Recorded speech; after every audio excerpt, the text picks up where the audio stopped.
Hey, how you guys doing? Hi back, Lex. So the Borsig, this is the 128 millimeter. This is the 150 millimeter. The smaller one is the one that packs the punch.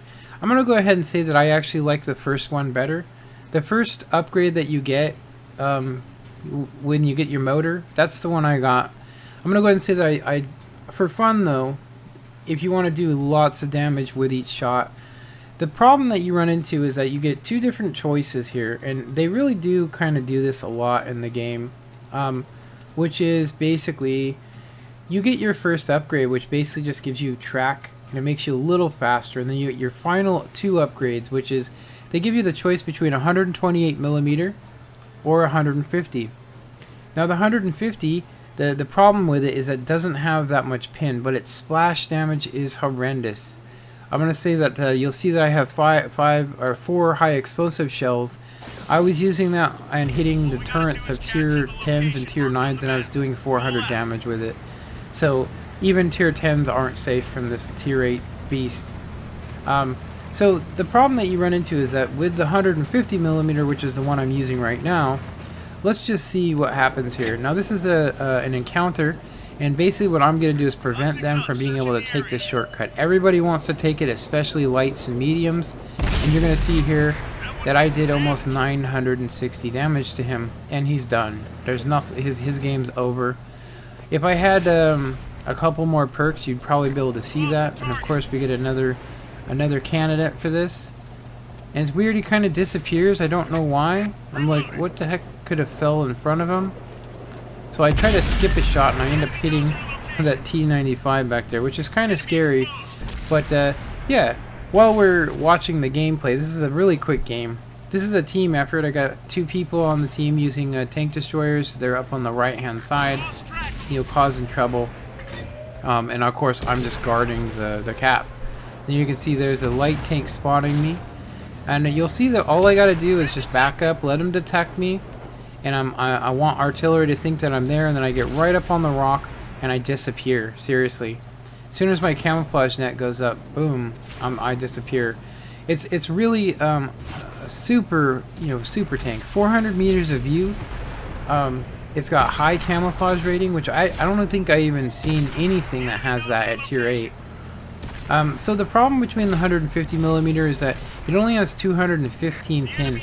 But it can do 750 damage to 950, and you're going to see on average I'm going to do more than that. Now this is kind of a bad shot by me. I should have actually realized I was going to hit the rock there, but I will say that I like the 128 better because you get 6 rounds a minute compared to 3, so you get almost double the fire rate, and you do 490 damage per shot. Now I'm going to do a really good, I'm going to say this is kind of a cheeky shot.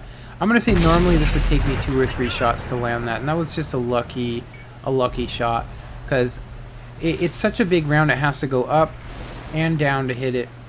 So yeah, you get those 2 upgrades. I'm going to go ahead and say that if you want to save your money, go straight for the 150 and skip getting the last one. But I will say that no matter what, you get tier 10 guns on all of these. The next one, which is the Waffentrager AUF Panzer IV, is probably going to be my favorite, which I wanted to take this opportunity to let you guys know that they're going to get rid of the tier 10 Waffentrager, and they're going to replace it with something called the Grilly 15. It's basically a beefed up version of the Waffentrager AUF Panzer. Now I'm going to go ahead and say that the autoloader up close is deadly. You guys have probably ran into it and seen it kill like 3 tanks before in a row, but I'm going to go ahead and say that could you imagine having that same gun, or even a higher gun like 150, that does 1,000 damage or more, that's way more accurate and has a really good camouflage rating?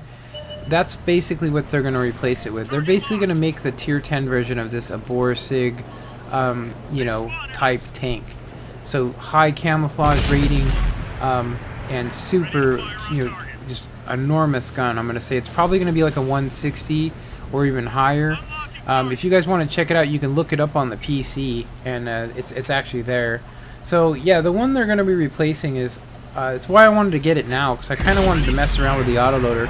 What I actually found out was that this particular tank, the Waffentrager AUF E100, is actually a fictional tank. They never made it, and it was basically just the creation of somebody in the game.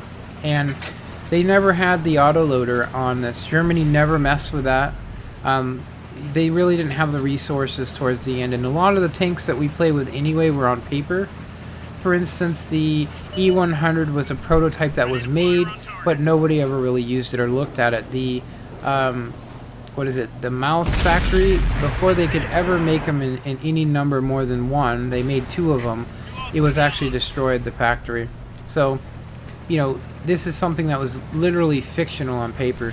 Now, I myself would rather have the other one. One, because I do hate running into the Waffentrager, because it is a fictional tank. Having a 5-round autoloader that does, you know, 490 or even 700 damage per shot in a tier 10 match is just, you know, it's ridiculous. Now, when you get into the French tanks, they do, you know, like 400, and they're an autoloader. Some of them have up to 7, but they really made it. And they sacrifice armor. The Waffentrager E100 does not. It's actually a pretty, you know, heavy and just deadly tank. Other than that, though, you guys can see here how much damage I did on average, which is really good. And besides that, I hope you guys enjoyed this. Comment, like, and subscribe. And of course, have a good one. Later.